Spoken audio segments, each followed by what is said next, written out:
যেটা 15 বছরে হয় নাই সেটা আজকে হয়েছে। অলমোস্ট আমার গায়ে ধাক্কা দিয়ে আমাকে ফেলে দেওয়ার চেষ্টা হয়েছে। যেই বিএনপির নেতা কর্মীদের জন্য গত 15 বছর লড়াই করলাম, তারা আমাকে এখন ধাক্কা দেয়। তো ঠিক আছে, ধাক্কার বদলে তো ধাক্কা আসবেই, তাই না? সেটাই হয়েছে। আমি অ্যাকচুয়ালি সত্যিটা বলতে গিয়ে আমাকে প্রায় মেরে ফেলার মতো একটা অ্যাটাক করা হয়েছে। আর যদি উনি না থাকতেন কিংবা আমার ভাই শুভ না থাকতেন তাহলে হয়তো বা ওনারা আমাকে মেরেই ফেলতেন, এরকম একটা। তো আমার দোষ ছিল, আমি সত্যিটা বলতে গেছি।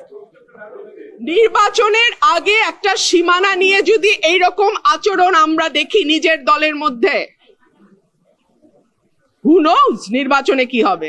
মুশকিল হচ্ছে উনি যেহেতু খুব পরিচিত কোনো মুখ নন, উনি এনসিপি থেকে এসেছেন না জামাত থেকে এসেছেন আমি জানি না, তবে উনি প্রথম, আমি জানি না যার কথা আপনি বলছেন, একজন আমাকে ধাক্কা দিয়েছেন, পাঞ্জাবি পরে, হ্যাঁ একজন ধাক্কা দিয়েছেন। তারপরে আমার লোক তো বসে থাকবেন, আমি তো একজন মহিলা, এবং পরে যখন আমার লোকজনকে মারধর করেছে আমার লোকজন জবাব দিয়েছে। সিম্পল।